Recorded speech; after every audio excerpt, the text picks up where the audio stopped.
Hi, welcome back to another episode of Victoria 2, Heart of Darkness. Last left off, we were in a bloody war with the Chinese, so without further ado, let's get that restarted.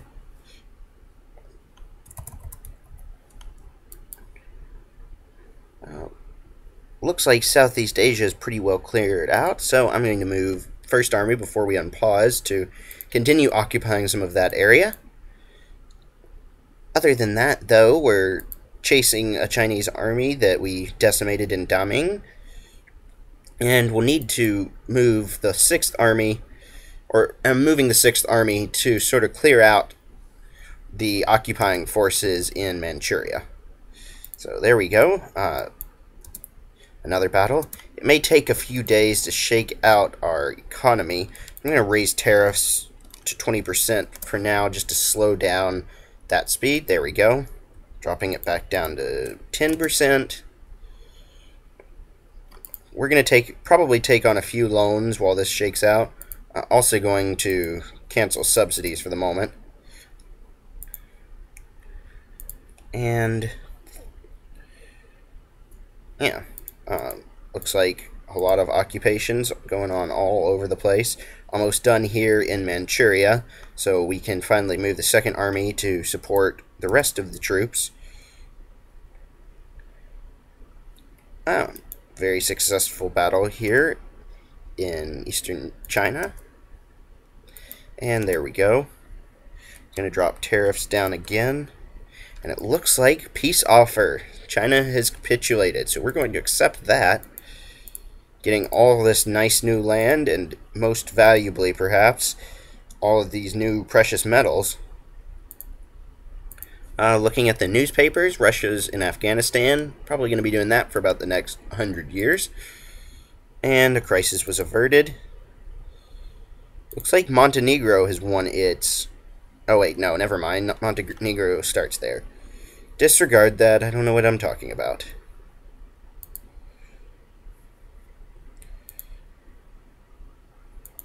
I pretty badly need a few more... Pretty badly need some more naval units for colonial power, so I'm going to queue up another 14 commerce raiders already. And a lot of the focus of this will be trying to colonize what's still available to colonize. Looking at Hawaii and Tahiti and Fiji specifically. Fortunately, I need some more colonial power before any of those things can come through. So, but going to speed up the game now. I'm also looking at our current situations with regards to influence. Nothing really too noteworthy. I am going to spread out my armies here in the newly taken lands, as well as distributing my armies in Manchuria. And actually, I'm just going to leave that army there, as well as retreating this army in Southeast Asia. Oh my, we are making tons of cash now. I'm going to drop taxes on everybody pretty significantly.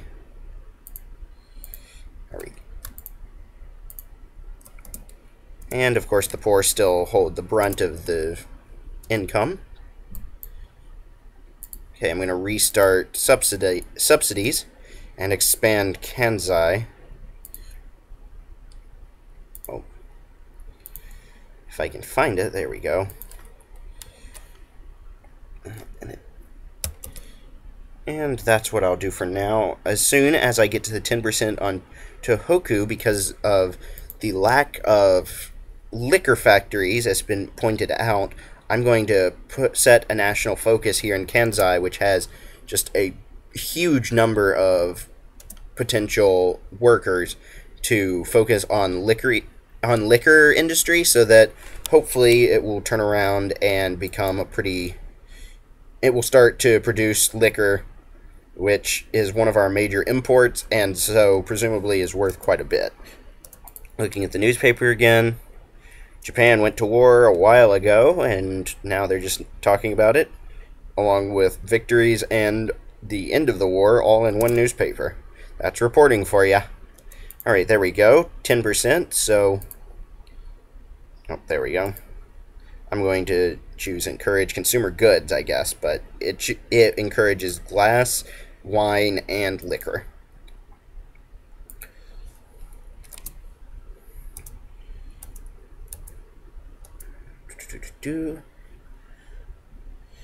Looks like China's massing troops along the border again. If they want to take back this land, I wish them the best of luck, but they will not have much.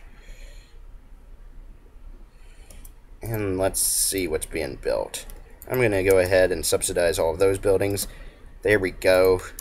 Liquor distillery in Kansai. And winery. I'm going to spend the money for all of those. And then see, showing empty states, which have the fewest capitalists.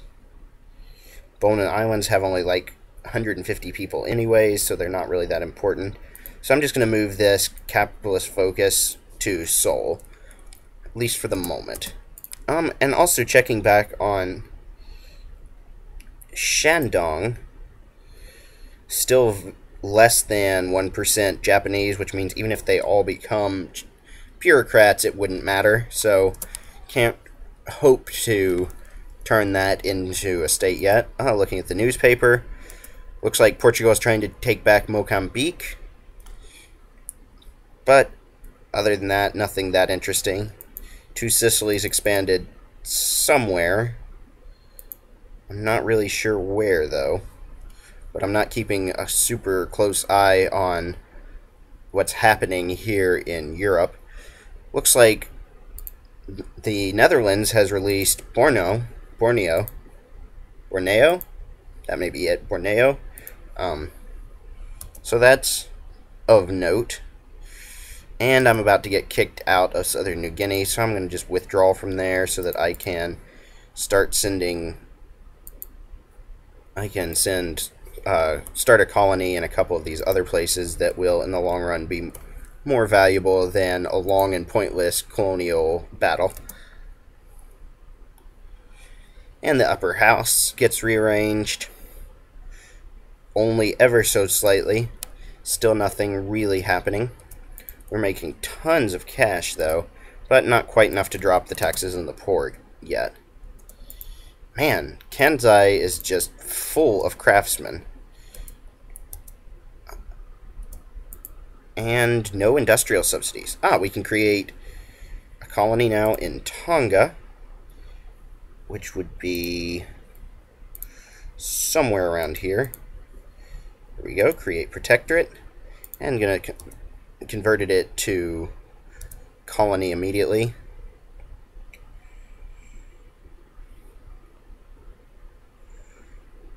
Oof, I can either lose 20 prestige or try and cut down the size or add to sphere on Egypt. I really can't stand to lose the prestige, so I'm going to send my Malaysian troops to attack Egypt. I'm going to choose add to sphere. I do have enough, or low enough infamy, that I might just go ahead and take a state from Egypt anyways. And I'm going to board this little army onto the fleet, since there's more than enough room. Send them all over to deal with Egypt. Inorganic chemistry just finished. So I'm going to go functionalism and then biologism next, since that Darwinism invention is huge.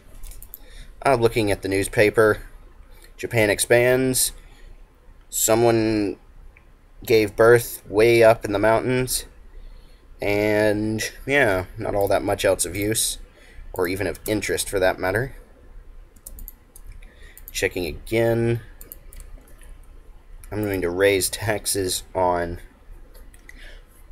the middle class, even though it doesn't look like we're getting all of our necessary goods. I am going to raise the naval maintenance, so we're going to raise taxes on the rich too. That way I should be in the green. Paper production output just went up.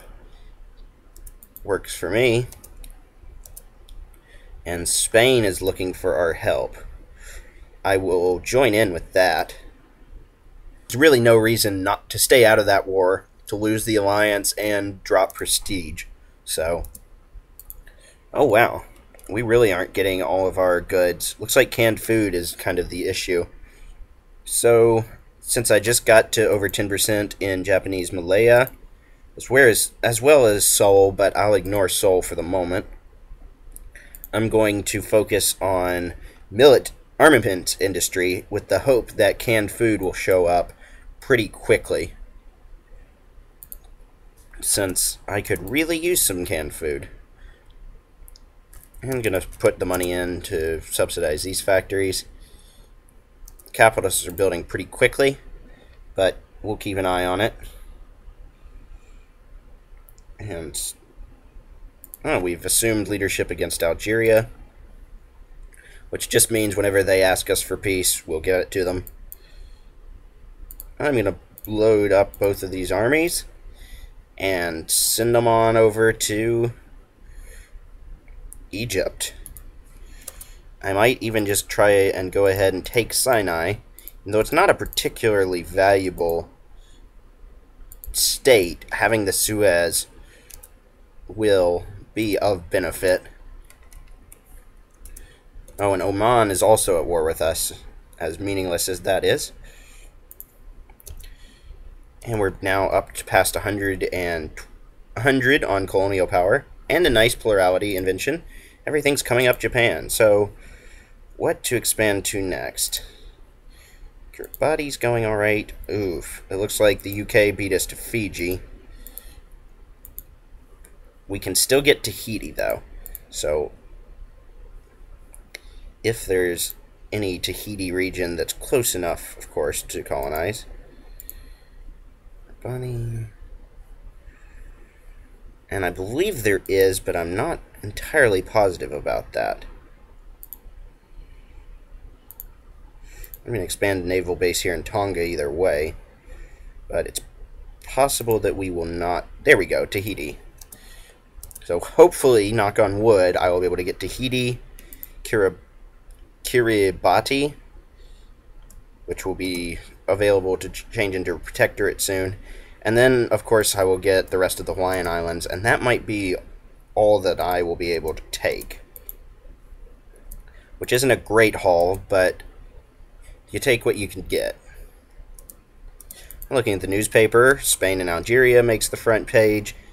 USA's good relations with Russia. That's about all. As has been mentioned in comments, though, no, I cannot actually do a flashpoint here. It's a shame. That's alright. I always have that war goal against Russia if I need it. And the Third Fleet is approaching Egypt now. So we'll soon be ready to storm their shores and put them to the sword, hopefully. Or at least beat them badly enough that they will give in and accept my dominance, both as one of my sphere and also giving up some land to me. I'm going to spread out these armies. The 12,000 can go and do its own thing, while the 33,000 men conquer west. Although the 12,000 are not occupying very quickly. They'll get there eventually. And we're still making tons of money. Looking at the newspaper, Two Sicilies is trying to invade Ethiopia well before Italy actually invaded them. And Japan goes to war. Yep, that's us. Richard Wagner has finished construction of a performing hall, as well as I believe he wrote a number of very famous, I believe Flight of the Valkyries was his, but I'm not positive on that, so don't quote me. So if you're writing any scholarly articles about Wagner, don't quote the guy who's doing a Let's Play. Looking at Egypt, I'm going to add the war goal of Sinai, which will cost 5 infamy, but that still puts us underneath the maximum of 25, so is okay with me. Just means it'll be a while before we can take any more of China. And I am sweeping across the countryside, such as it is, without any challenge right now. Political reform desire just increased, which isn't great, but is okay.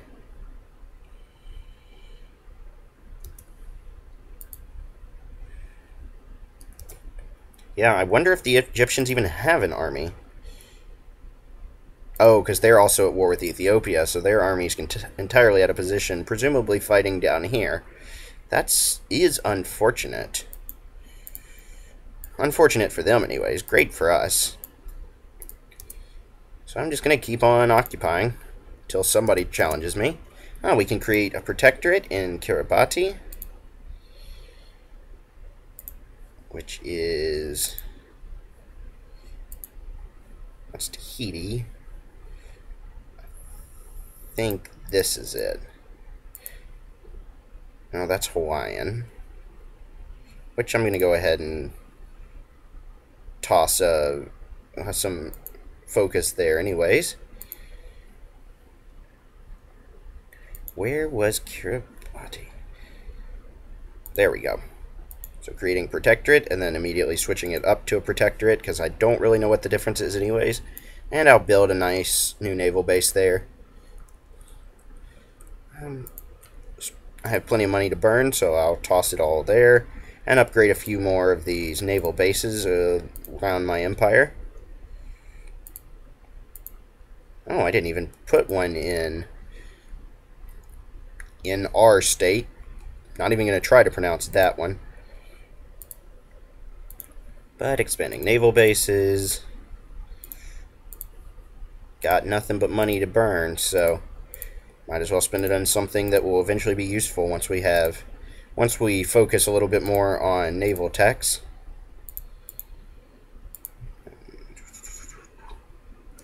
Alright, now I'm down to the... just spend all of that money, so...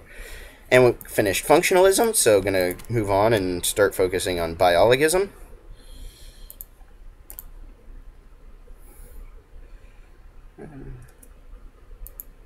Really need to find another country to focus our influence on, but I'm not really sure which ones would even be that valuable.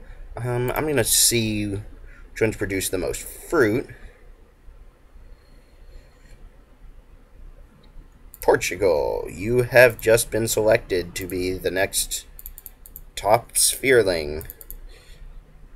Going to raise that influence to high and lower the others to low, since there's not really anybody competing with those except Spain, which I'm keeping a close eye on anyways.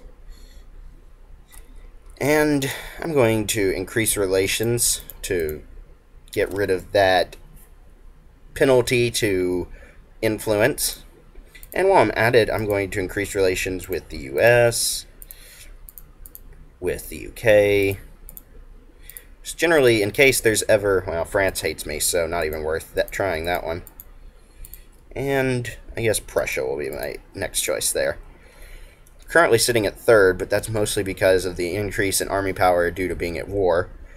However, it does mean that we are fairly close to third and could reasonably jump there without all of this army power, since Prussia is currently at war sitting at fourth, and Russia is sitting in fifth at war. So we're doing pretty well as far as gaining on the rest of the world. Those who say uncivilized countries can never learn have obviously never met us. Egypt's armies are still missing in action, as we are just slowly occupying everything. We're going to need 80% to... yeah, we're going to need 80% to enforce our war goals, but I can't imagine that that's anything but a matter of time. And at the current speed of occupation, not even that much time. Extra 2% farming output, certainly a good thing. Oh, pretty sneaky, Egypt. They just jumped all the way into invading Malaysia. So I'm going to move this big fleet back to Siam, where I will move the first army to beat out the Egyptians that are here trying to siege Malaysia. And while I'm at it, oh, never mind. I was going to say I'll move this fleet to destroy their transports, but it's really not worth it if they're getting no supplies. Surprising. I guess the steamer convoys, somebody else is needing them. Probably France or Russia or Prussia or any of those. But, still focusing on the armament industry in Kansai. And still no luck on canned food, but we'll keep up hope. Gonna toss some money in there, even though the furniture factory in the Bonin Islands will never have any meaningful number of people in it. Might as well still build it just so the capitalists will focus on something else. Another successful occupation. While these 10,000 men are just sort of sitting here slowly taking the other bits of Sinai. But they can take their time. We're in no rush. I'm going to check up on rebel factions. I'm going to suppress the Korean Liberation Movement. I'm betting that they are causing some issues that might lead to a crisis eventually, so if they don't want to be part of the Japanese Empire, too bad. Another successful occupation. Just sweeping through Egypt, going on a bit of a sightseeing tour, such as it is. Gonna raise my focus in Spain up another block. And we completely wiped out the transports of Egypt with our transports, despite them only being steam. Probably the speed let us catch up to them, and then we just wiped out their clipper transports without much of an issue. Lots of tea showing up in Japan. Going to give that money to the capitalists. They will do what is best for it. We missed a couple newspapers, so going to look at that. Information about the Englishmen and fashion. And then monocle sales have plateaued. Such a shame for all of our monocle industries. I feel like there probably aren't that many here in Japan, though, so not a big deal. Alright, and I'm going to stop it there for today. 40 years to the day of when we started. It's January 1st, 1876. We're currently in the midst of taking some of the land in Egypt, as well as having successfully taken more of China, and continuing to build our industry and our military, and slowly rising in the ranks. So, thanks for watching, and check back soon for more Victoria 2, Heart of Darkness.